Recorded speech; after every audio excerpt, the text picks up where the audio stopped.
Saludos cordiales a la audiencia de Hoja de Ruta que se vuelve a unir a nuestras transmisiones. Bien, estamos en el Ecuador en una época difícil, conflictiva. El gobierno ha declarado el estado de guerra en el Ecuador.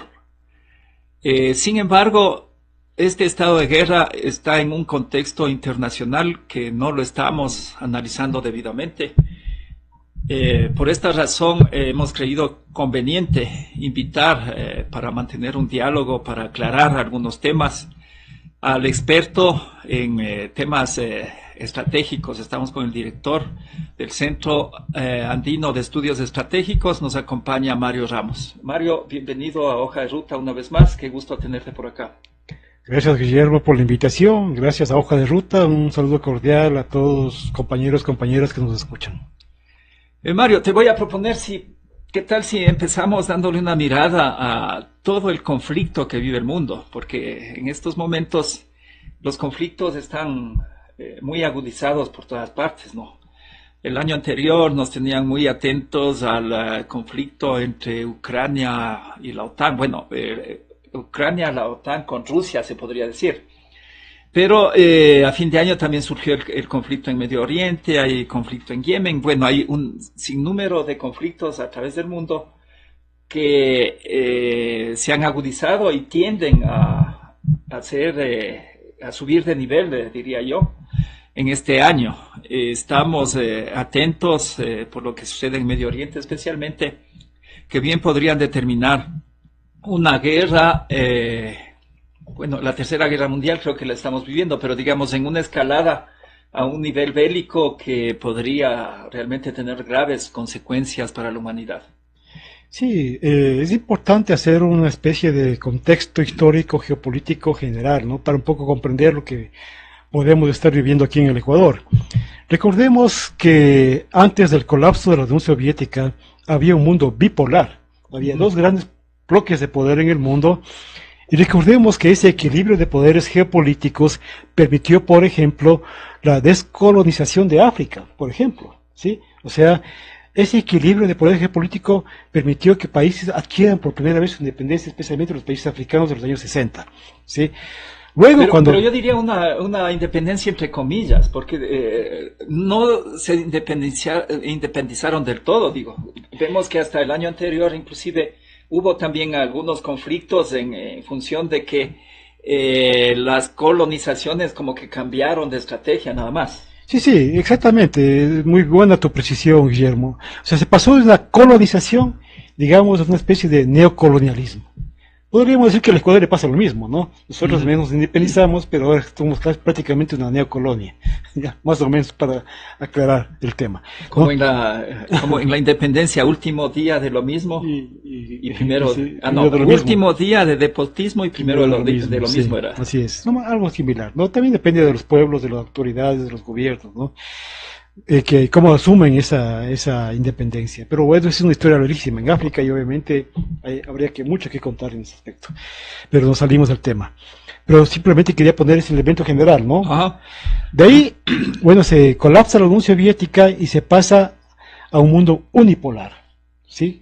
Donde prácticamente Estados Unidos hace y deshace desde el punto de vista geopolítico en el planeta, ¿no? Lleva a cabo la guerra de Irak, ¿no? Se inventa las armas de destrucción masiva, destruye Siria, destruye Libia, se mete en Afganistán, etcétera, etcétera, ¿no? Y los Balcanes también. Los Balcanes, destruye Yugoslavia. Entonces, como no había un contrapoder, digamos, ¿no? Aprovecha para acabar con esos procesos nacionalistas y revolucionarios que había en el mundo. Y a propósito de terrorismo, hago mención esto porque recordemos que a partir de ese atentado a las Torres Gemelas, que a propósito también habría mucho que hablar porque algunos dicen que es un atentado de falsa bandera, ¿no? Y hay más o menos, digamos, hay señales en ese sentido, se declara la guerra contra el terrorismo. Claro. Recordemos, ¿no? O sea, surge como una nueva doctrina, ¿no es cierto? Exactamente, no es la nueva estrategia, la gran estrategia del imperialismo yanqui, ¿no? Declarar la guerra contra el terrorismo y cualquiera podría ser declarado terrorista, ¿sí? Pero digamos, ese concepto va cayendo en desuso, digamos, ¿no? Va dejando de ser útil, ¿no? Para la geopolítica, y prácticamente Estados Unidos ya no usa ese concepto del terrorismo, y sin embargo aquí lo hemos retomado, ¿no? En el Ecuador lo hemos retomado. Bien, entonces estamos en este momento, digamos que se acaba este mundo unipolar, ¿no? Porque Rusia se logra recuperar, ¿no es cierto? Ahorita existe ya un mundo multipolar, aparecen poderes regionales como Irán, por ejemplo, ¿no? Y otros poderes regionales que hacen que vivamos en un mundo multipolar. Se está consolidando los BRICS, por ejemplo, ¿no? Se van creando, China ya se constituye como la principal potencia económica en el mundo, por ejemplo. Eso ya es indiscutible, ¿no? Indiscutible ya, ¿no? Entonces, hay un mundo multipolar. En el marco de ese mundo multipolar es que Estados Unidos se pregunta, bueno, ¿qué hacemos? ¿No? ¿Qué hacemos para nosotros poder seguir siendo de una u otra manera una potencia, seguir tratando de dominar geopolíticamente al mundo? Porque la dominación geopolítica no es que es un tema solo de política, sino que todo eso se genera recursos, ¿sí? Vos impones a los países dominados política económica, impones como si la facilidad de poder saquear sus recursos naturales. Eso es de tener poder geopolítico, no es cualquier cosa el poder geopolítico. O sea, no solamente que voy a hacer la guerra porque me cae mal el otro país, exactamente, sino porque yo quiero los recursos de ese país. Exactamente, los recursos, ¿no? Y tener todas las áreas de influencia controladas por ese tema, ¿no es cierto? Bien, entonces, estamos en un mundo multipolar, esa es la realidad, ¿no? Ya, y Estados Unidos se ve... Pero digamos, esa multipolaridad todavía en disputa, porque el afán de Estados Unidos es mantener su hegemonía y evitar prácticamente ese mundo multipolar. Claro, obviamente, siempre hay disputa, siempre hay lucha de poder, ¿no? En el mundo. Pero obviamente Estados Unidos trata, en ese contexto, digamos, global, ya hay zonas donde prácticamente han perdido ya la guerra de Ucrania, están perdiendo en Gaza, ¿no es cierto? Han perdido la guerra de Siria. Entonces, en ese contexto de pérdidas de grandes derrotas estratégicas que estaba obteniendo el imperialismo gringo en el mundo, dicen, bueno, América Latina tenemos que controlar a como de lugar. Como quiera que sea. Nuestro patio trasero, a como de lugar tenemos que hacer cosas aquí. Oye, pero antes de meternos a Latinoamérica, ¿cómo puedes tú establecer, qué nos puedes decir de este conflicto con Ucrania? Porque cuando recién inició el conflicto decían que eso iba a ser rápido, que Rusia no va a poder soportar, y precisamente hubo una serie de medidas para bloquearle económicamente a Rusia, pero vemos que no han dado resultado. No. Mira, cuando la Unión Soviética desaparece, le ofrecen a Gorbachev, ¿no? Al traidor Gorbachev, ¿no? Le ofrecen que la OTAN no se iba a expandir al este. Ya. Sin embargo, con una ingenuidad tremenda, ¿no es cierto? Eso es increíble, pero bueno, ¿no? Le creen los rusos a los gringos, y la OTAN comienza a expandirse al este, ¿no? Y entra Lituania, Letonia, y otros países ingresan a la OTAN. Inclusive Ucrania es una concesión, porque Ucrania como país no estaba pues bien determinado, digamos, en época de la Unión Soviética. Prácticamente Ucrania se crean las fronteras actuales de Ucrania porque los rusos le entregan Odessa, le entregan Crimea, claro, y se forma Ucrania. Es más, los rusos no solo que crearon Ucrania, crearon varios países, de los que ahora son independientes de la ex Unión Soviética, fueron países creaciones de los rusos, ¿no? Del poder soviético en esa época. Ellos crearon países, ¿sí? Entonces, claro, eran 15 repúblicas, de las cuales, como todos los países digamos, de cultura musulmana, se separan de la Unión Soviética, ¿no? Inclusive Ucrania y otros como Lituania, Letonia, ¿no? Y esos países, Estonia. Entonces, mira, para entrar al tema de Ucrania, ¿no? Si hay algo que reconocer a los gringos, que son maestros en golpes de Estado. Son maestros en esto que es guerras híbridas, son maestros en estas revoluciones de color, ¿no? Ajá. Se conoce, y aquí más en América Latina se les llama como guerras blandas, ¿no? Pero el término más técnico es revoluciones de color. Entonces, ellos en 2014 hacen una revolución de color, derrocan a un gobierno, ¿no? Y se ve que van implementando un plan estratégico a partir de eso, ¿sí? Van fortaleciendo el ejército ucraniano con el objetivo de armar una guerra a Rusia para supuestamente debilitarla, ¿sí? Entonces, desde 2014 es que empieza la guerra, ¿no? Primero, ahorita en Ucrania una guerra, digamos, civil.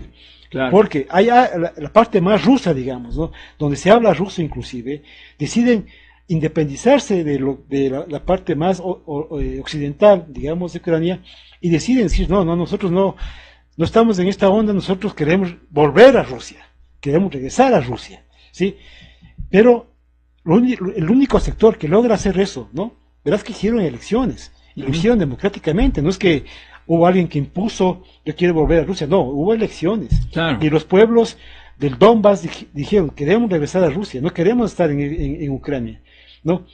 La única, digamos, elección que logra consolidarse y respetarse es la de Crimea, y Crimea vuelve a Rusia. Pero toda el área del Donbass, que es la parte oriental de Ucrania, lo que hacen los ucranianos es impedir que regresen, ¿no es cierto? No respetan esas elecciones y empieza una guerra civil. Ajá. Una guerra civil que dura 8 años, ¿sí? 8 años. Porque recién en 2020 es que ya los rusos dicen, no, ya no podemos seguir permitiendo la masacre de nuestros pueblos, ¿no es cierto?, los rusos de Ucrania, y deciden, ¿no? Una actitud absolutamente fascista el neonazismo se habla, ¿no? Porque inclusive hasta en la simbología, en tener de líder espiritual, se podría decir, a Bandera, eso le demuestra de que ahí había una clara intención de exterminio de los pueblos que hablaban ruso. Pero que no nos están escuchando. Bandera, bueno, es un apellido Bandera, ¿no es cierto? No es la bandera, ¿no? Era un líder ucraniano fascista que apoyó a los nazis en la Segunda Guerra Mundial, ¿cierto? Entonces, estos fascistas, neofascistas de ahora, neonazis de ahora, rescatan esa figura nazi, ¿no? Que apoyó a los nazis y que llevó a cabo inclusive genocidio contra los propios ucranianos, rescatan ese líder y hacen de eso nuevo, o sea, rescatan ese y comienzan a querer imponer de nuevo el nazismo en Ucrania. Y por eso es que cuando Rusia decide intervenir, ¿no? Dice, nosotros vamos a desnazificar, ¿no?, Ucrania y a desmilitarizar Ucrania. ¿Sí? Ese es el objetivo de esta operación especial que llaman, porque no le dicen guerra, porque si hubiera una guerra, a propósito de guerras aquí, ¿no? Sí, ellos no le llaman guerra, ellos llaman operación especial. ¿Por qué? ¿Por qué no le llaman guerra? Porque el poder militar de los rusos es tan grande que quisieran barrer ciudades, ¿no es cierto?, bombardear sus ciudades como saben hacer los gringos, ¿no? Ya lo hubieran hecho. Ya lo hubiesen hecho, claro. Pero ellos hacen operaciones muy quirúrgicas, ¿no? ¿No es cierto? Obviamente hay muertos, obviamente hay digamos, guerra entre soldados, ¿no? Pero no es que ha cogido y ha destrozado las ciudades. En las cifras inclusive ucranianas se reconoce de que la afectación a la población civil es mínima. O sea, si comparamos con Palestina es absolutamente nada. Alguien hizo una comparación y mira, en apenas 100 días de guerra en Gaza han muerto, disculpa, no me acuerdo la cifra, pero inconsiderable, mucho más que los civiles que han muerto en esta guerra en Ucrania. Claro. ¿No? Han destruido la ciudad, prácticamente el 90% de la ciudad de Gaza, ¿sí? O sea, no hay punto de comparación en apenas 100 días de guerra en Gaza. Eso no han hecho los rusos en Ucrania, ¿sí? Entonces, ese es el tema. Entonces, pero ahí hay un punto que me parece importantísimo resaltar. El tema de que uno de las estrategias de Estados Unidos es meterse en la injerencia con los gobiernos. Entonces, por ahí podemos empezar a desarrollar la situación geopolítica en Latinoamérica, porque últimamente estamos viendo el resurgimiento de gobiernos de derecha, y unos gobiernos de derecha que claramente están trastocando cualquier sentido de la democracia, inclusive. Claro, como te digo, todo esto empezó con un golpe de Estado, una revolución de color, ¿sí? Y ahí empiezan imponen un gobierno pro-occidental, pro-gringo, empiezan a armar el ejército ucraniano para llevar a cabo la guerra, ¿no? Y inclusive hay un video famoso que circuló en redes donde Merkel, la ex canciller, la ex presidenta, reconoce que los acuerdos de Minsk simplemente fueron para ganar tiempo. O sea, lo reconoce. O sea, engañaron conscientemente a los rusos, ¿sí? Para llevar su plan de supuesta, que les ha salido muy mal, ¿no? O sea, en todos sentidos les ha salido muy mal, para supuestamente destruir y debilitar a Rusia. Pero le engañaron a los rusos, o los rusos también usaron sus equipos, su inteligencia y espías y demás, porque al parecer ellos también se prepararon y bastante bien para asumir este conflicto. Sí, obviamente se han ido preparando, se prepararon, ¿no? Pero mira, no hay que desconocer que el colapso de la Unión Soviética fue un desastre para Rusia, para Claro. los pueblos rusos, porque no es solo Rusia. O sea, Rusia es una federación de más de 100 nacionalidades, ¿sí?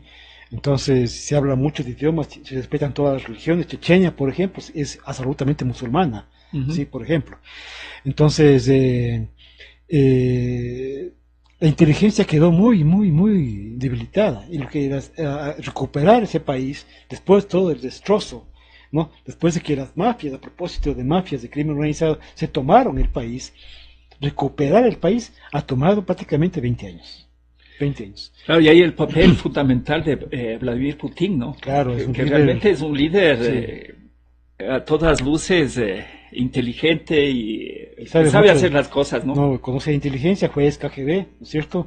Y es un estratega, o sea, es un gran estratega. Yo realmente le admiro desde el punto de vista de sus capacidades estratégicas y de su sangre fría, ¿no? Para planificar las cosas, para calcular, para prevenir, para proyectar, ¿no es cierto? Oye, y Putin es comunista, como suelen decir los tontitos, yo digo, es que por no ponerle un calificativo peor, pero hay los tontitos en redes sociales y algunos periodistas que inclusive dicen que Putin es comunista. ¿Qué nos puedes decir al respecto? Verás, te cuento que no sé si habrá militado en el Partido Comunista, no sé, desconozco practicar ese dato, ¿no? Pero él fue de la ex KGB Ujú. y seguramente sí era comunista. Pero el punto no es ese. Mira, los gringos tienen miedo más a los nacionalistas que a los comunistas. Ya. ¿Por qué? Porque ellos dicen que los nacionalistas, hablando en el sentido latinoamericano, ¿no? Porque Ajá. el nacionalismo en Europa tiene otra connotación, tiene que ver con el nacionalsocialismo, con el fascismo, ¿cierto? Pero nacionalista en América Latina es ser nacional popular, es ser revolucionario. Entonces, a ellos tienen más miedo a los nacionalistas que a los propios comunistas, te cuento. Es el Entonces, nacionalismo no, que siempre se ha planteado, ¿no? De no prestarse para ser sirvientes de exactamente, Estados porque Unidos, está sino claro, primero mi país y luego exactamente. ustedes, bueno, ya veremos cómo Mira, nos entendemos con ustedes. mira, Gaddafi no era comunista, y sin embargo lo mataron. Claro. Nasser, no era comunista en Egipto. Y así te puedo nombrar N líderes mundiales, ¿no es cierto?, que no eran comunistas, pero eran nacionalistas, y igual les enfrentaron sus países, igual algunos fueron asesinados. ¿Te das cuenta? Entonces, no es porque únicamente, o sea, por ser comunista estás en la mira. No, aquí cualquier persona que se declare que defiende los intereses nacionales, que defiende la soberanía de un país, Eso no les gusta. eso no les gusta, ¿no? No les gusta, para nada. Porque hay algunos de izquierda como Enrique Ayala Mora, que a él sí le dan visa y puede entrar y salir de Estados Unidos sin problema. Dijo yo, prefiero ser nacionalista que ser un socialista como Enrique Ayala Mora. Ese no tiene nada de socialista, no realmente, ¿no? Además es ejemplo de socialismo. Pero así estamos, pues, y así esa es, digamos, la penetración de Estados Unidos siempre ha sido a través de los cipayos, de los que venden la patria para obtener sus beneficios personales, porque no es en beneficio del país. Y ahí sí vamos regresando un poco a Latinoamérica, porque en Latinoamérica este año es un año de elecciones. Y en este año de elecciones se puede empezar a entender qué es lo que está sucediendo en el Ecuador. Por eso estábamos planteando de que esta guerra que declaró el gobierno es una guerra interna o es también una guerra internacional. Esa es la pregunta. Bueno, es interesante la pregunta porque puede ser ambas cosas. ¿Ya? ¿Sí? Puede ser una guerra híbrida, ¿no es cierto?, fomentada desde el exterior o apoyada desde el exterior. Mira, yo siempre en las entrevistas, especialmente a partir de este hecho que he dado estos días, ¿no?, yo saco a relucir que yo escribí un artículo de análisis a propósito del bombazo en el cuartel policial de San Lorenzo. ¿sí? Ese creo que es el inicio. Ese es el inicio. Entonces, cuando se produce ese bombazo, dije, no, sí, cuando se produce ese bombazo, yo dije, chuta, esto se jodió. Para No, recordar a la audiencia nomás, el bombazo que estamos hablando fue a inicios del gobierno de Lenín Moreno. exactamente. Y ahí viene el enganche y el dato. Y es también la puerta de entrada a la colaboración de Estados Unidos con el Ecuador. O sea, el reingreso de Estados Unidos al Ecuador. Y de ahí para adelante, si quieres, vamos marcando hitos, pero siempre que, yo digo, el embajador chismoso gringo dice algo, inmediatamente se levanta el avispero y empieza a subir de nivel todo el ambiente este de crimen y de conflicto del Ecuador. Entonces no son coincidencias, no existen las coincidencias. Mira, ¿cómo justificabas vos el regreso de los gringos, ¿no es cierto?, los militares gringos del Ecuador? ¿Cómo justificabas? Si no pasaba nada, ¿no? Si estábamos en una situación de seguridad bastante estable, digamos. ¿No? Estábamos muy bien, ¿cómo justificabas? Entonces viene el bombazo. Y nosotros, bueno, en mi caso, por mi profesión, por mi actividad, ¿no? Seguimos los conflictos en el mundo, estudiamos los conflictos del mundo, seguimos la metodología de la operatividad de los gringos, cómo hacen las cosas, los conocemos. Entonces, cuando pasa esto, dije, no, esto está muy raro. Me pongo a analizar, ¿no es cierto? Digo, no, aquí es el inicio de algo, ¿no? Y empezó, luego ya apareció a los pocos días, como tú haces bien el recuerdo, ¿no es cierto?, el regreso de los gringos. Entonces, ahí empieza, digamos, una especie de ir generando caos, de ir generando violencia, de ir generando un ambiente de inseguridad. Si bien los muertos son reales, ¿no? O sea, los datos son reales, nadie puede negar eso, pero es artificial esta cuestión. Se va creando, ¿no?, a propósito esta cuestión. Ya no es que nos cayó, no es porque, no sé, nos cayó una maldición. Solamente por un error del gobernante de turno. No Mira, no es casualidad, ¿no es cierto?, que se destruya el Estado para provocar esto. O sea, se dejó sin Ministerio del Interior, se dejó sin Ministerio de Justicia, se destruyó la inteligencia. Claro. Ahorita no tenemos inteligencia en el país, la inteligencia es tomada por los gringos.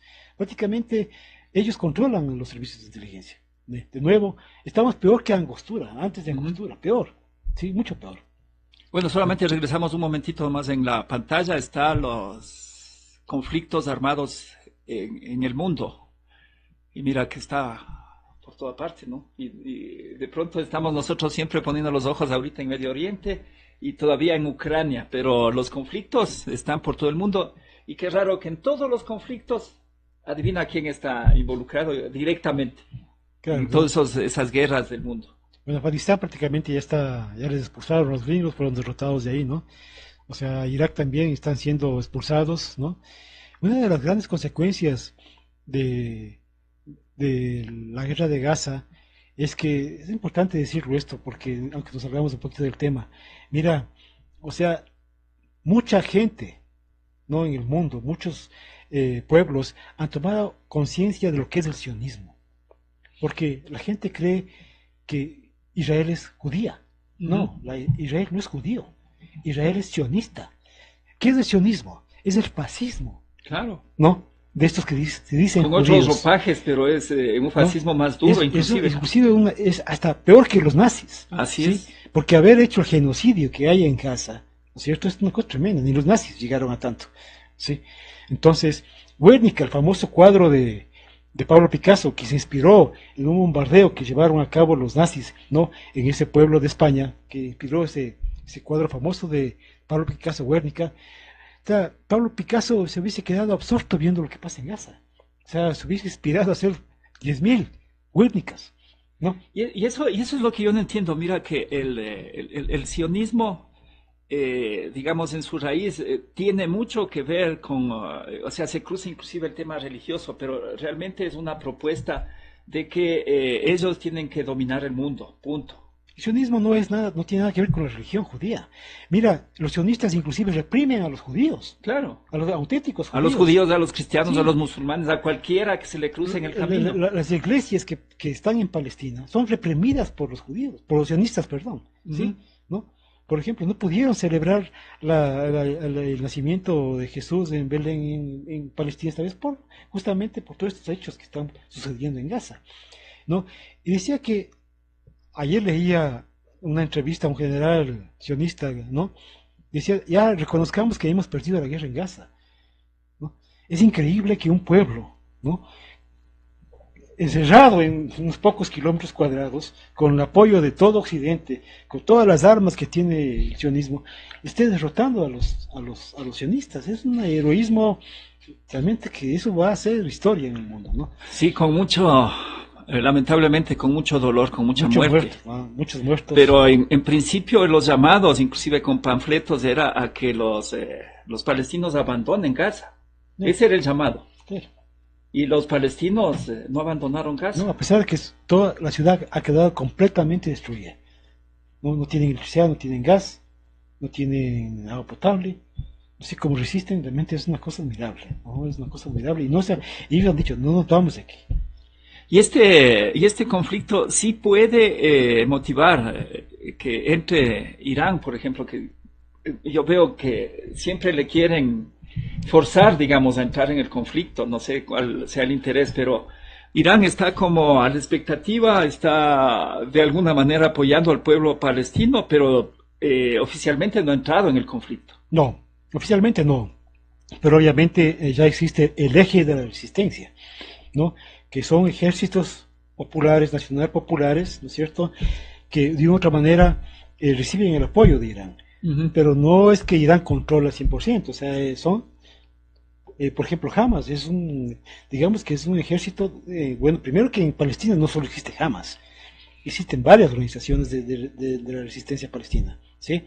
Pero Hamas, por ejemplo, no es que Irán le dicta todas las decisiones a Hamas, no, no. O sea, ellos toman sus propias decisiones, su propia estrategia, ¿no? Obviamente tienen el apoyo, sí, pero no están sometidos, ¿no?, a lo que digan los iraníes. Claro, bueno, ahí seguimos atentos a lo que vaya desarrollándose en esta situación de conflicto evidente, pero ahí hay otro tema que también de pronto no lo vemos mucho, no se informa mucho en los medios, la situación de Yemen. Yemen también es un país que está antes inclusive de Ucrania ya en conflicto, y es un conflicto también grave. Se supone que hasta el momento hay más de 100.000 víctimas de ese conflicto, y mucho de ello es población civil. Claro, Yemen está considerado el país árabe más pobre de la órbita, ¿no?, de los países árabes. Sin embargo, a pesar de eso, les han ganado la guerra a los sionistas, porque también intervinieron en esa guerra a los gringos y a los de Arabia Saudita, ¿no?, a la doctrina wahhabí, que es esa doctrina tan conservadora, tan dogmática que reina en Arabia Saudita. Entonces les han ganado la guerra y ahora prácticamente han logrado bloquearle, ¿no es cierto?, a Israel. El puerto que tenían en Eliat, que se entra por el Mar Rojo, ya está prácticamente muerto ese puerto, porque no entra un barco, ¿sí? Entonces, eso es una directa afectación al bolsillo y a la economía del sionismo, y eso ha sido una contribución muy importante, ¿no es cierto?, para que el pueblo palestino pueda resistir en esta guerra, ¿no? Ha sido un apoyo muy importante de los hutíes, ¿no?, de los yemenitas. Es realmente un pueblo heroico, otro pueblo admirable, porque ellos luchan con chancletas, ¿no? Así, ¿sí? Tú ves a un Robocop ahí occidental, ¿no?, con todo, pero ellos con chancletas les han logrado derrotar a los occidentales, ¿no?, en esa guerra, que ellos impusieron esa guerra, invadieron Yemen, ¿no? Y eso es lo que tenemos que tener claro, de que Estados Unidos, por sus intereses, está en todo el mundo, sus bases militares por todo el mundo, y donde ellos llegan, ahí se generan los conflictos. Y ahí sí retornamos al país. Estamos al inicio con el famoso Guacho, ¿te acuerdas? De que Lenin Moreno le daba no sé cuántos días para entregarse, y nunca se supo realmente el fin de él. Y se dijo, salió en las noticias que fue eliminado, que lo mataron, pero siempre se crean esas historias urbanas, puede decir, y dicen que el Guacho todavía vive. Sí, es una posibilidad, pero mira, en este mundo, ¿no es cierto?, estos personajes guachos y los que vemos ahora en los videos, redes sociales, el supuesto rostro del crimen organizado, ¿no?, que son pobres muchachos, ¿no?, de clases bajas, Ellos son la pirámide, pues son la gente, digamos, los sicarios que les compran, ¿no? Y yo siempre son asalariados del crimen. Asalariados del crimen, son los proletarios del crimen, como yo sé decir, ¿no? Ajá. La base de la pirámide, porque en la cúspide están otros personajes, el verdadero crimen organizado, y ese no se le está tapando, ¿no? Y yo de eso, a eso quiero llegar también, Mario, porque, verás, pero sí, hagamos un poquito más de análisis en cómo entró este desastre al país. Aquí está establecido claramente que en la época de Lenín Moreno entregaron las cárceles a las bandas organizadas. Y eso consta, inclusive hay algunos análisis, hay evidencia suficiente como para saber que fue María Paula Romo, que fue el mismo Carrillo y otros, yo doy dos nombres ahí, y por supuesto Lenín Moreno, porque él a la final era el presidente de la República. Ellos entregaron las cárceles para que manejen las bandas organizadas y para que sean los centros de operaciones desde las cárceles. ¿Y por qué a ellos no se les encausa, no se les acusa? ¿Qué está pasando? Bueno, ellos son el crimen organizado, real. Porque ellos sí son amigos de la embajada, seguramente. Claro, están protegidos, obviamente, son gente, ahorita son gente con mucho poder, ¿no? O sea, la fiscal mismo es una persona con mucho poder, ¿no? Y protección de. Protección de, entonces, bueno, el país prácticamente está tomado por el crimen organizado, ¿sí? Eso es real.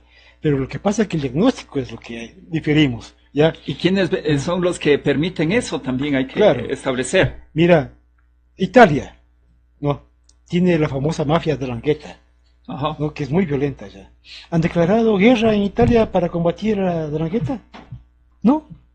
¿Han declararon guerra en Rusia para recuperar el país después de que la Unión Soviética colapsó y derrotar al crimen organizado? No.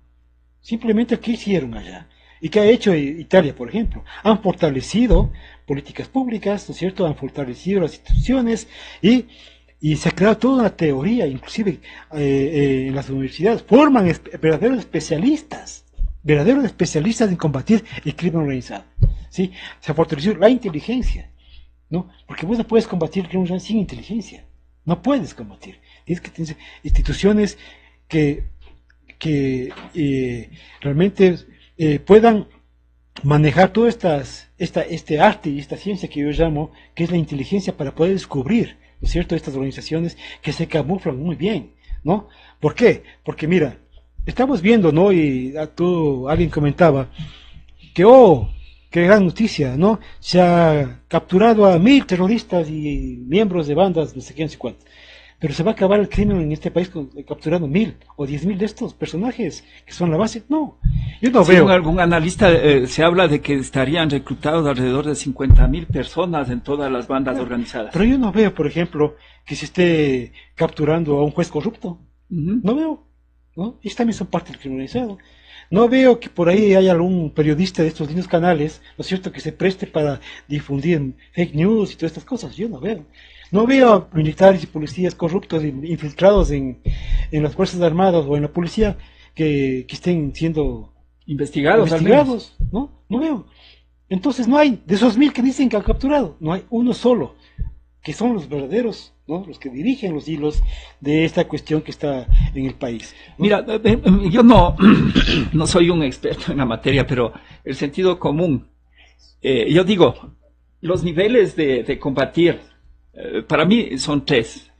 Yo diría uno arriba, los que tú dices, los realmente los dueños de las mafias, los patrones de las mafias, a esos no se les topa, ni a sus cuentas, porque si quisieran realmente hacer un operativo, ¿cómo te digo? Un operativo que dé resultados más rápido, si les cortan el flujo financiero a estas bandas organizadas, las desarticularían más fácilmente. Pero ahí no veo que se esté actuando. Entonces, yo me temo que los mismos que mandan esas mafias también están mandando en la política de combate supuestamente a las mafias. Pero a quien sí le están combatiendo, digamos, es un nivel intermedio, que son los operativos, la mano de obra, que son los sicarios, los matones, los atracadores, los vacunadores. A ellos supuestamente se les está combatiendo y no sabemos qué tan efectivo y hasta dónde es. Y en el otro en el otro aspecto, el más de abajo, el de base, es la política social. Sin política social vamos a seguir poniendo mano de obra barata para las mismas mafias. Hay dos cosas en tu pregunta, Guillermo, dos muy importantes, y tengo que aprovechar este asunto. Una cosa es la delincuencia común, digamos, ¿Ya? ¿no es cierto? Que es una dimensión, ¿no? Un gran bloque, digamos, ¿no? A todo el mundo le molesta que le roben el celular, que te roben la casa o el carro, pero esta delincuencia común, digamos, no destruye las instituciones, o sea, no afecta a la democracia, no es una amenaza al Estado, ¿sí? O sea, no es que el Estado corre riesgo porque existe esta delincuencia común. La verdadera amenaza a la sobrevivencia de un Estado, a la democracia, ¿no es cierto?, a sus instituciones, es el crimen organizado. ¿Por qué? Porque, como te dije anteriormente, se infiltran las instituciones, corrompe la justicia, corrompen los organismos de seguridad. O sea, es una cosa gravísima. Financia campañas electorales, ¿no? Eso lo habíamos visto muy ampliamente en Colombia, por ejemplo. Entonces, esa es la verdadera amenaza, ¿no es cierto?, al Estado, el crimen organizado, no la delincuencia común. Entonces hay que diferenciar estas dos cosas, ¿sí? O sea, y la otra, y la delincuencia común es fácilmente combatible, enfrentarla, ¿sí? En el gobierno de Correa se creó la delincuencia, una dirección de inteligencia antidelincuencial que no existía, justamente para combatir el crimen que a los ciudadanos les molesta, ¿no es cierto? ¿No? Y el combate también es prevención, pues puedes hacer inteligencia y saber ¿no? Cómo están organizadas las bandas. Y esa delincuencia común, digamos, es la que proviene de la pobreza, ¿no es cierto? Lo que tú acabas de decir, de la pobreza, de la falta de empleo y cosas así, ¿no? Pero hay otra cuestión muy importante en tu pregunta. ¿Quién está controlando el lavado de dinero en el sistema financiero en este país? Eso sería enfrentar, ¿no? Se supone que hay la UAFE que no sé qué papel ¿Dónde está el famoso GAFI, ¿no? Que controla estas cosas. ¿Dónde está? Cuando conviene aparece la GAFI, cuando no conviene no aparece la GAFI, ¿no? Esta famosa UAFE, ¿no? ¿Dónde está? Yo no veo ningún tipo de política. Contraloría pública. También, pues. Sí, Entonces, ya hay investigadores que dicen que aquí en el Ecuador se lava dinero, ¿no? Hay una cifra que han lanzado por ahí, 5.000 millones 5.000 millones anuales, ¿no? Anuales. ¿Pero quién hace investigación sobre eso? Ese es el verdadero crimen organizado, ¿sí? No el pobre negrito que le capturan y le patean, ¿no? Y le torturan, y todos los videos, y esos videos de horror para mantenerlos psicoseados, ¿no? A los ecuatorianos, ¿no? Son videos de horror, obviamente, pero con ese video te juegan a la psicología, pues, ¿no? O sea, nos tienen psicoseados y nos encerraron la semana pasada en las casas, ¿no? Todos despavoridos, inclusive gente fue a comprar, a vaciar los supermercados. A comprar papel higiénico. Como siempre. Oye, pero, y a propósito, mira que todo esto empieza, o sea, el punto determinante, digamos, el hito que marca la declaratoria del estado de guerra, que ya vamos a topar luego un poco más el tema del estado de guerra del decreto 111, es esta incursión en TC Televisión. Para muchos, una incursión, no sé, que deja muchas dudas al menos, porque era transmitido en vivo y en directo y sembró el terror. O sea, si el objetivo fue meternos miedo, lo consiguieron. Bueno, es una famosa operación psicológica, ¿no? Yo lo dije desde el principio, porque cuando uno analiza los detalles operativos, uno cae en cuenta de esas cosas, ¿no? Lo que pasa es que si vos ves en vivo y en directo, ¿no? A unos negritos ahí, ¿no? Porque, ¿no? Ajá. Unos morenitos ahí. Pero perdón que te interrumpa. Por tratar de decir esto, no te permitieron unas entrevistas, según tengo entendido. Sí, inclusive me hicieron una entrevista en medio internacional y me censuraron. ¿Sí? Te censuraron. Me censuraron por decir que esto era para mí un montaje, ¿sí? O sea, y claro, luego ya luego de 2-3 días aparecieron inclusive videos donde se ven, ¿no? Claramente que dice, le ponen los del DC, los micrófonos a los supuestos terroristas, ¿no?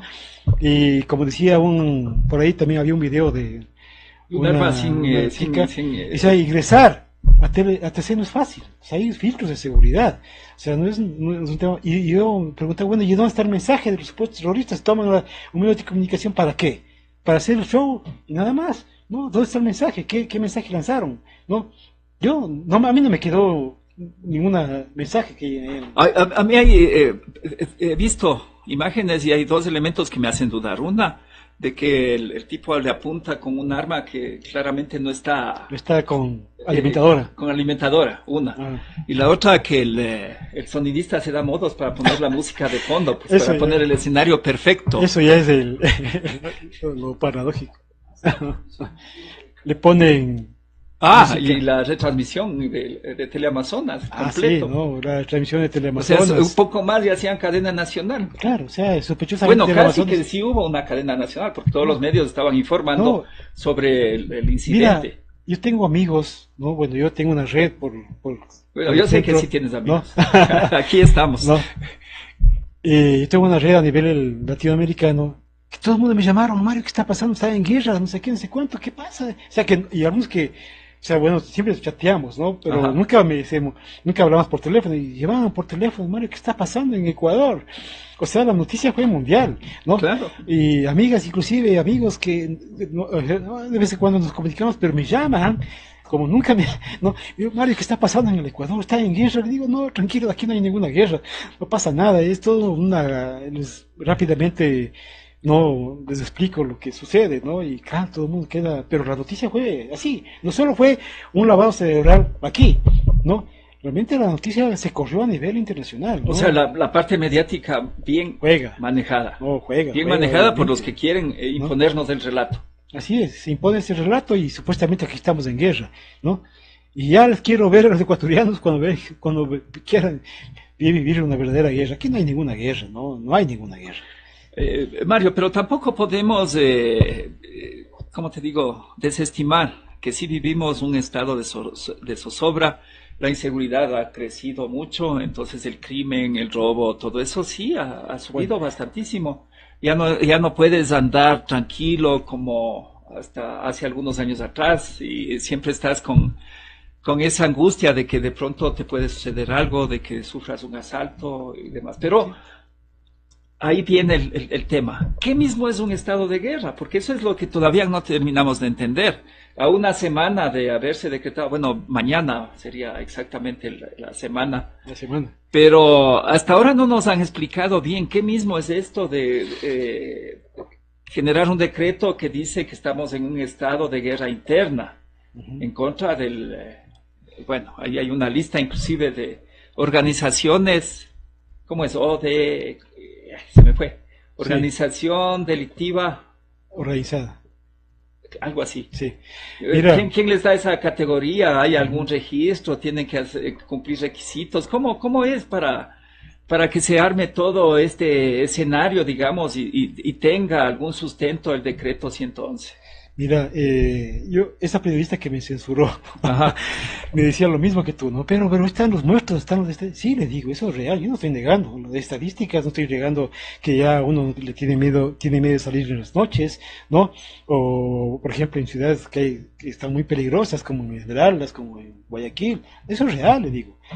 Pero ustedes debe ser una periodista sagaz. Y a propósito, a mí me ha dado pena escuchar a periodistas supuestamente sagaces, ¿no? Con historia, ¿no? Que aquí se han comprado el relato y yo les escucho hablar de terrorismo, les escucho hablar de unidad nacional así, ¿no? Sin analizar, ¿no es cierto? Y toda esta cuestión. O sea, esto existe, pero lo que nosotros debemos es ver el proceso, lo que está en juego, los objetivos políticos que hay detrás de todo esto, qué se está creando aquí en el país, ¿no? Cómo surgió toda esta cuestión.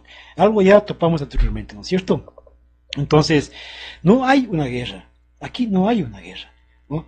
Y una cosa sorprendente, mira, yo cuando en el decreto se declara actor beligerante no estatal a organizaciones que ni siquiera yo había escuchado, ¿no? Digo, ¿cómo? Digo, ¿cómo es esto? Digo, la guerra es en Colombia. Después de 30, 40 años de guerra, nunca les declararon actores beligerantes, por todas las implicaciones que esto tiene. Pero aquí se toman TC, ¿no es cierto? Se nombran a 20 organizaciones supuestamente de crimen organizado, y al día y a las 24 horas, ¿no? De manera express, ya son actores beligerantes. Creo que fue el mismo día, si mal no recuerdo. ¿Ah? Porque a mí también me sorprendió mucho de que ya estaba listo el decreto ejecutivo, pues. Claro. Porque no era un asunto, o sea, el detonante, como digo, fue TC, pero todo estaba ya listo, estaba preparado. Y apareció un video el 10E, ¿no? O sea, Ajá. cuando diciendo ecuatorianos, ¿no? Vamos a ganar la guerra contra el terrorismo y cosas así, apareció un video y digo, wow, o sea, entonces es evidente que todo esto estaba planificado, ¿no? O sea, aquí declararle actor beligerante a una banda, bueno, hay los famosos Tijerones, los Lobos, que son conocidísimos, ¿no? Pero hay otros ahí que yo primera vez había escuchado y ya son actores beligerantes, o sea, se compara al poder del Estado, a unas fuerzas armadas, a una policía con una simple banda, porque no, de actor, y se le da el estatus de actor beligerante, con todo lo que eso implica, ¿sí? Porque es otro derecho el que se le aplica a un actor beligerante, ¿no? Ya no se le aplicaría el COIP, el Código Penal, porque ya le estás reconociendo como combatiente, Ujú.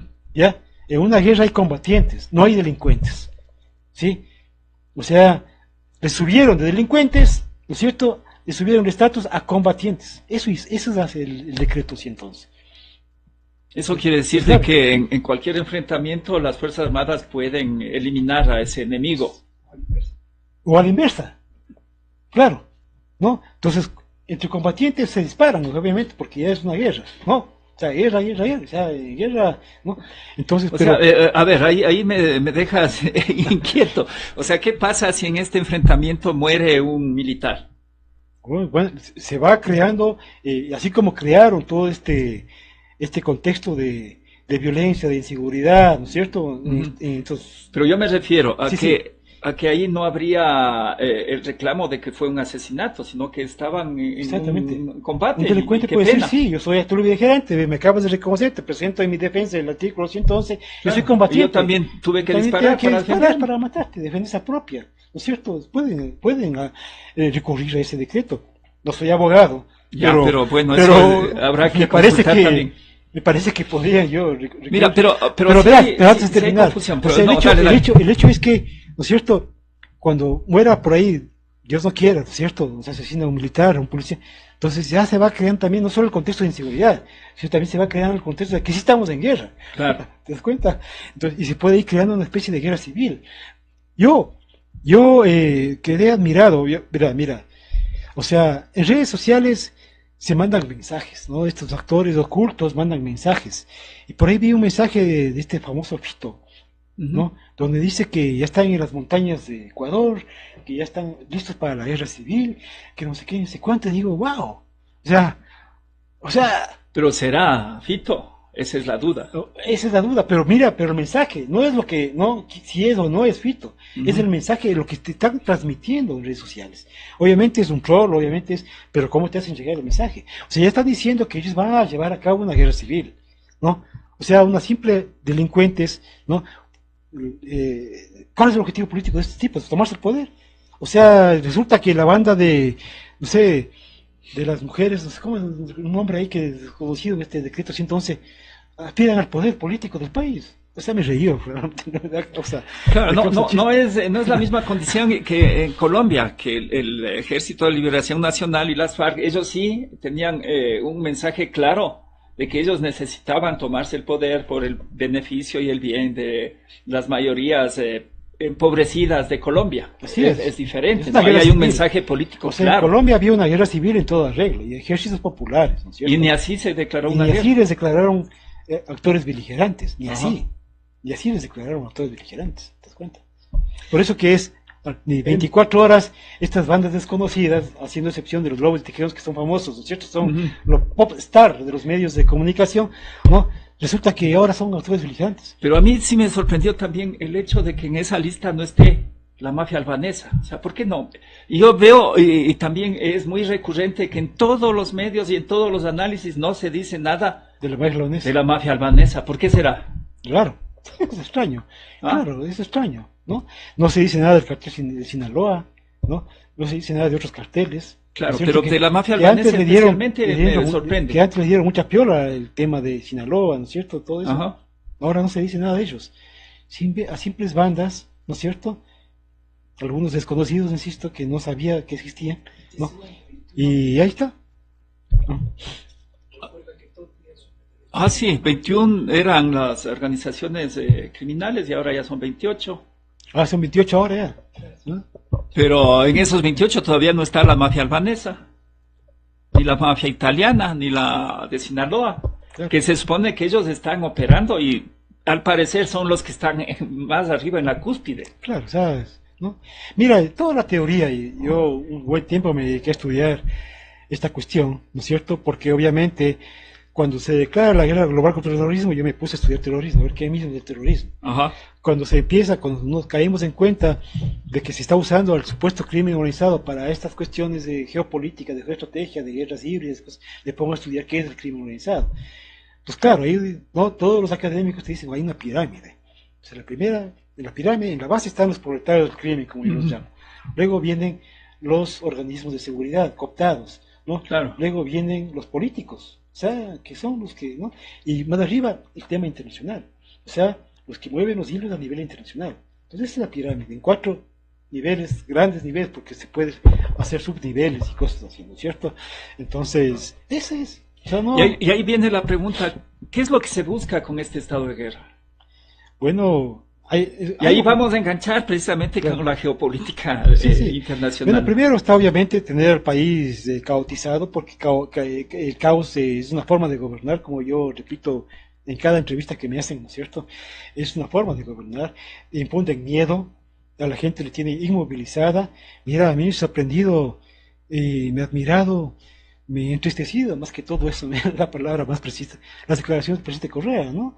O sea, sin ninguna reflexión geoestratégica y geopolítica, prácticamente todo ese apoyo incondicional, ¿no? Sin Bueno, pero antes del profundizar, decreto de emergencia ya estaba ese apoyo. sin analizar qué puede estar atrás de este juego, ¿no? Porque hay un juego geopolítico también, ¿no? O sea, un apoyo sin sentido, o sea, no, así sin Bueno, yo sí le encuentro mucho sentido al apoyo, porque lamentablemente la política del país se ha convertido en un bienestar, pero para la clase política, no para la mayoría de ecuatorianos. Entonces, cuando hablaron del pacto de gobernabilidad, está demostrado que no es otra cosa que, por un lado, obtener beneficios en orden político, bueno, en algunas concesiones que le puede dar el gobierno de turno a la Revolución Ciudadana, y se olvidan de la lucha política real, que es favorecer las causas populares. Claro, o sea, Entonces, por ese lado yo le veo. es complicado porque mira, mientras haya sectores populares, ¿no? Sectores organizados, sociales que luchen, hay esperanza, pero si ya En vez de ayudar a organizarte, desorganizan. es complicado, o Estamos sea, súper uno puede complicados. se puede sentir huerfandad política, ¿no? En este momento, realmente, porque la derecha está en racha, digamos que hay que estar en una pata, porque todo les está saliendo bien, ¿no? El gobierno de Noboa, todo le está saliendo Claro, y con el muy estado bien. de guerra es claro de que hay un interés de pasar algunas Claro. leyes, algunos decretos que no necesariamente son en favor de las causas populares, pues, sino Así todo lo es, ¿no? contrario. Así es, todo lo contrario. Realmente se está profundizando el modelo neoliberal, ¿no? Zonas francas que no pagan impuestos, y etcétera, etcétera, ¿no? O sea, eso del IVA, 15%, ¿qué es el IVA? O sea, el IVA, mire, yo puedo ganar $1.000.000. Pagar 15% me afecta. Y Ujú. si yo gano $500 básico, pagar el 15% me afecta. Claro. O sea, al que gana $1.000.000 no le afecta. Al que gana $10.000 no le afecta en gran medida. Pero esto afecta a la gran mayoría porque todos compramos cosas en las tiendas y en los supermercados. Y que te suban al 15%, eso es una cosa que le afecta a los sectores populares y a las clases medias. ¿No es cierto? Es un impuesto directo, ¿no? Complicado. Pero no se cobra impuestos a la banca, no se cobra... o sea, no hay una justicia, digamos, tributaria en No, el si país. se acaban de perdonar deudas nuevamente a la oligarquía ecuatoriana, como siempre lo han hecho en cada gobierno de turno. Pero mira, y todo este ambiente de la guerra interna del Ecuador, ¿cómo interactúa, digamos, con toda la geopolítica? Porque estamos viendo que mientras estamos en esta discusión, por ahí ya surge un problema, inclusive, en que el ejército ecuatoriano, más bien el gobierno del Ecuador, entregaría al gobierno de Estados Unidos el armamento de origen ruso que tienen las Fuerzas Armadas ecuatorianas. ¿Cómo le ves ahí? Y ahí viene el tema que la pregunta era, ¿no? ¿Es una guerra interna o también es internacional? Es preocupante porque mira, ni siquiera Milei, ¿no? Que está posicionado como un loco realmente, ¿no? Un ultrafascista. Milei lo dijo, pero no lo ha hecho. O sea, puede ser que lo haga pasado mañana, ¿no? Pero Milei no ha entregado el armamento ruso que tiene Argentina a los gringos, porque saben las implicaciones de esto. O sea, no saben las implicaciones. Sorprendentemente, ¿no? De un día para el otro, declaran chatarra, porque no es chatarra. No digo que no es tan chatarra que se diga. No, o sea, hay un armamento que fue muy útil en la guerra del Cenepa, ¿no? Que yo sé que está en buen estado, ¿no? Esos cohetes, esos que se lanzan, no sé el nombre ahorita, ¿no? Bueno, no creo que era. No, están bien, ¿sí? Los famosos fusiles acá, también. Dicen que es el mejor del mundo, porque, ¿no? pero porque son rusos, no sé, ¿no? Ya les declaran chatarra. Entonces, yo no creo que sea chatarra. Y bueno, y si es así, bueno, háganos ver para convencernos de que es así, ¿no? Pero además, de lo que yo tengo entendido, cualquier país, digamos, que vende armamento, no digamos que sea ruso, puede ser israelita, lo que sea, cuando le vende al país pone sus cláusulas, y una de esas cláusulas es de que ese armamento no puede ser transferido a otro país. Mira, claro, pero verás, lo preocupante, y esto han actuado siempre así los gringos, ¿no? Los que sí nos van a dar chatarra son ellos, ¿ya? Claro, porque ellos aquí sí es un canje, dicen. Nos van a dar el armamento obsoleto, si no lo ultramoderno, ellos sí nos van a dar chatarra, de verdad, ¿no? Y claro, o sea, ¿qué pasa, no? Este armamento, bueno, Ucrania ya se quedó sin armas. Sí, prácticamente. Pues recogen armas por todos lados. Están recogiendo armamento soviético por todas partes. ¿Y por qué el armamento soviético a Ucrania? Porque Ucrania era soviética. Claro, y ¿no? ellos se formaron con armas soviéticas. Obviamente ellos, entrenar en un sistema de armas, en un tipo de armamento, un soldado, no es cuestión de soplar y hacer botellas. O sea, ya, si tú conoces un fusil, si tú ya conoces un sistema de armas, eso toma tiempo, ¿no es cierto? Entonces, este armamento soviético, ¿no? O ruso que tenemos aquí en el Ecuador, que fue útil en la guerra del Cenepa, ¿no es cierto? Lo quieren entregar rápidamente porque ya se quedaron sin armas allá, ¿ya? Y ha sido el único, para vergüenza del Ecuador, el único país que realmente va a concretar eso, el único país, ¿sí? Porque el armamento soviético tiene Perú, tiene mucho, Nicaragua tiene mucho, ¿sí? Y Argentina tiene también, ¿sí? Pero ellos, creo que Brasil también tiene algo de equipamiento, pero ellos sí se han negado rotundamente, claro, las Fuerzas Armadas del Brasil. Es complicado, porque tú estás, Rusia lo advirtió, no, eso sería un acto hostil, ¿no? Contra nuestro país. Ajá. Entregar armamento soviético o ruso es y eso lo vienen advirtiendo no de recién, sino desde que prácticamente empezó el conflicto con Ucrania. Claro. Ellos considerarían un acto hostil y eso podría traer consecuencias. ¿Cuáles podrían ser las consecuencias para el Ecuador si se entrega realmente, si se llega a efectivizar la entrega del armamento ruso a Estados Unidos? Mira, yo tengo entendido que Brasil no creo que Rusia vaya a imponer sanciones y cosas así, no creo. Pero, quién sabe, puede dificultar ciertas exportaciones, ¿no es cierto? ¿No? Que el Ecuador hacia Rusia, quién sabe, puede pasar eso. Banana, tengo entendido que se exporta, flores se exportan a Rusia. Quién sabe, los rusos dicen, no, ya no queremos el banano ecuatoriano, preferimos el banano de otras partes. Claro. Por ejemplo, pueden hacer eso, ¿no? Y eso es grave, porque si nosotros exportamos bienes primarios y que te dejen de comprar lo que exportamos, es complicado, ¿no? Entonces yo lo veo por ahí. Y mira, pero más complicado de esto, en el marco de la geopolítica, pelearse no es inteligente con un poder, ¿no? Con un socio comercial, además. Exactamente, con un socio comercial. O sea, no es muy inteligente hacer eso, ¿no? O sea, pelearse con un poder que es real en el mundo de la geopolítica. Pero eso cuando te importa el país, ¿no? Pero si te importa solamente los negocios.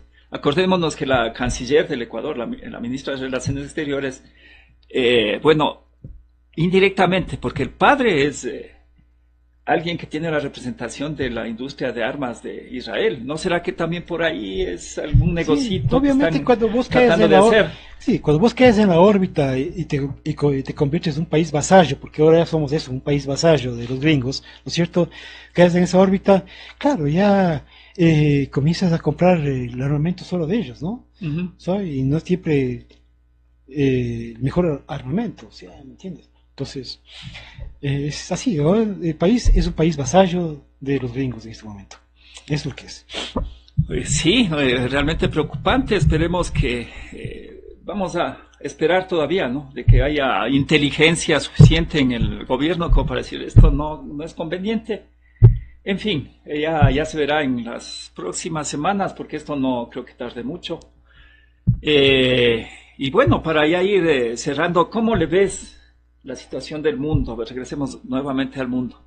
¿Crees que este nivel de conflictividad va a subir, no sé, a algo catastrófico para la humanidad en este año? Verás, catastrófico te interpreto como una guerra nuclear, ¿no es cierto? Sí. Yo no creo que eso vaya a pasar, ¿no? Siempre existe el cuco ese, ¿no? Ujú. Pero durante la Guerra Fría se creó una doctrina, ¿no? De que y las potencias llegaron a entender que si bien desarrollan armas nucleares, tienen todo ese armamento, emplearlo sería el fin del planeta, o sea, no lo van a hacer. Y además, Rusia es un poder nuclear muy grande, o sea, que puede barrer Estados Unidos en pocos minutos. Además, mira, hasta ahora Estados Unidos no desarrolla armas hipersónicas, que ya tiene Rusia, Y ¿sí? China. Y China. Entonces, ese armamento, esos misiles hipersónicos llegarían fácilmente a Estados Unidos A cualquier parte del mundo y ya. no podrían ser destruidos con las defensas antiaéreas que ahora tienen ellos, ¿sí? Entonces, no creo que vaya a haber una guerra nuclear. Lo que va a haber es simplemente un aumento del conflicto, ¿no? O sea, va a haber guerras por todas partes, ¿no es cierto? África ahorita está en guerras por todos lados, ¿no es cierto?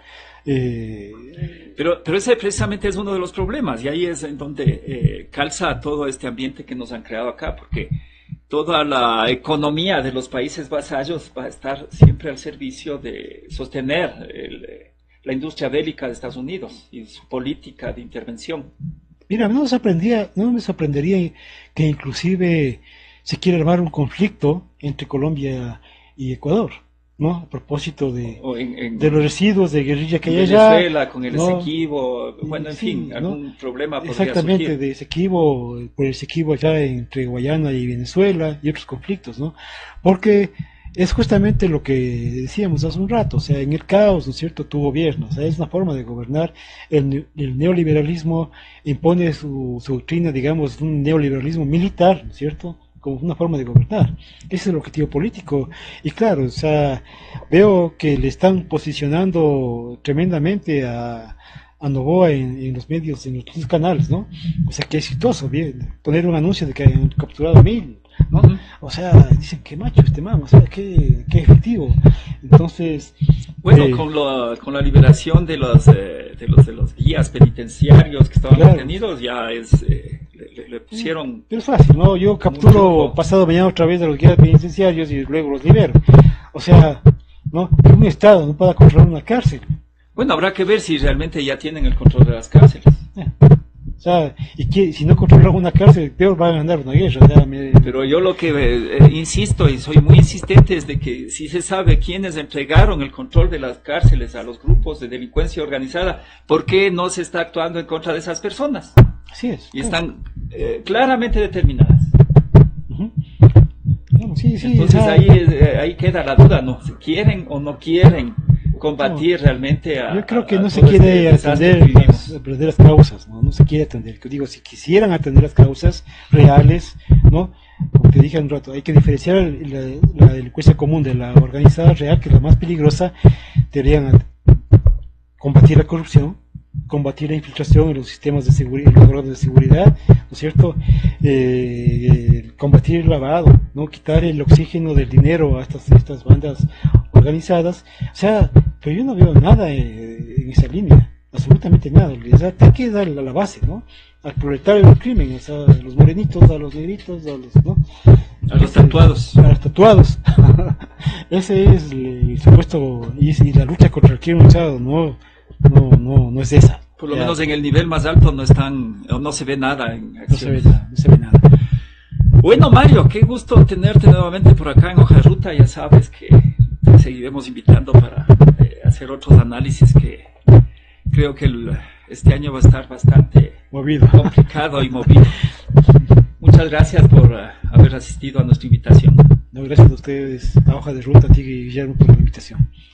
Y a la audiencia que se unió, muchas gracias también. Y bueno, nos vemos el día de mañana. También vamos a estar en conversación con el padre Fermín Sandoval. Y me parece que vamos a estar también con un espacio con la UTE para hablar de las novedades en la UTE que se vienen en este nuevo periodo de matrículas. Bueno, gracias a Miriam en los controles, a Sergio que también nos ha estado acá acompañando y dando algunas direcciones técnicas. Él es el que sabe de la parte periodística, así es que muchas gracias, Sergio, también por estar aquí. Y a todos, ya saben, compartan nuestros contenidos, únanse a Hoja de Ruta y nos vemos pronto. Muchas gracias.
Hoja de Ruta. Hacemos el cambio.